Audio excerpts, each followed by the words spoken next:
Producer గారికి, ఇంకా పెద్దలందరూ, అనంత శ్రీరామ్ గారు, మా ఘటికాచలం గారు, హీరో గారు, అందరికీ, అనూప్ గారికి నమస్కారం అండి. నేను ఇంకా టీజర్ కనుక నా స్పీచ్ కూడా టీజర్లో ఉండాలి తప్ప సినిమాలో ఉండకూడదని ప్రయత్నిస్తున్నాను. నేను మొట్టమొదటి చూసిన ఆశ్చర్యం రేడియో అంటే నేను ఎంత పాతకాలం వాడిని అర్థం చేసుకోండి. తర్వాత చూసిన అత్యద్భుతం సురభి నాటకం. అవి చూసి పెరిగే మనం నాటకాలు ఆడాలనుకుని నాటక రంగానికి వచ్చాను.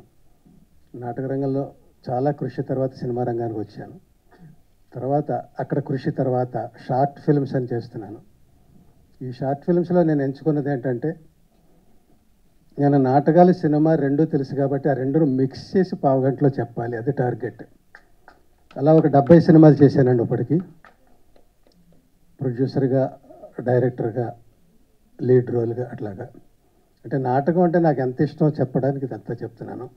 ఇంకా నేను నాటకాన్ని వదిలిపెట్టలేదని చెప్పడానికి కూడా ఇది చెప్తున్నాను. మరి ఈ నాటకాలకి సంబంధించి మంచి మంచి సినిమాలు మనకు వచ్చాయి. కృష్ణ వందే జగద్గురు, రంగమార్తాండ, ఇవాల్టి ఇది. ఏది దేనికదే చూస్తుంటే గ్రెడేషన్ అట్లా మన ఆశ్చర్యపరుస్తూ ఉంటుంది. ఈ టీజర్ ఆ చివరి నుంచి చివరికి ఎలా చూడాల్సి వచ్చింది ఐమాక్స్లో లాగా. సినిమా కూడా ఇంతకి చాలా బాగుంటుందని ఆశిస్తున్నానండి. నాటకం ఎప్పటికీ నాటకమే. అమ్మ లాంటిది నాటకం. మనం ఎంత ఎత్తేదిగినా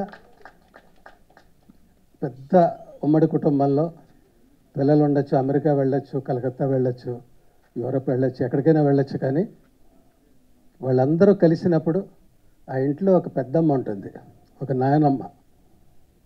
ఆమె నాటకం. తల్లిని మర్చిపోకూడదనేదే నాటకం.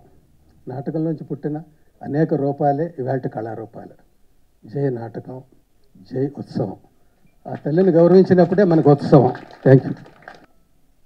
మరి ఈ నాటకాలకి సంబంధించి మంచి మంచి సినిమాలు మనకు వచ్చాయి.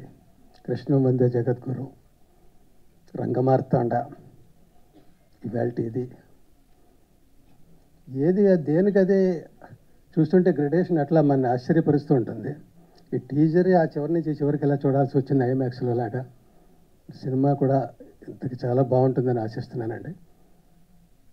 నాటకం ఎప్పటికీ నాటకమే. అమ్మ లాంటిది నాటకం. మనం ఎంత ఎత్తేదిగినా పెద్ద ఉమ్మడి కుటుంబంలో పిల్లలు ఉండొచ్చు, అమెరికా వెళ్ళొచ్చు, కలకత్తా వెళ్ళొచ్చు, యూరప్ వెళ్ళొచ్చు, ఎక్కడికైనా వెళ్ళొచ్చు. కానీ వాళ్ళందరూ కలిసినప్పుడు ఆ ఇంట్లో ఒక పెద్దమ్మ ఉంటుంది, ఒక నాయనమ్మ. ఆమె నాటకం. తల్లిని మర్చిపోకూడదనేదే నాటకం. నాటకంలోంచి పుట్టిన అనేక రూపాలే ఇవాల్టి కళారూపాలు. జై నాటకం, జై ఉత్సవం. ఆ తల్లిని గౌరవించినప్పుడే మనకు ఉత్సవం. Thank you.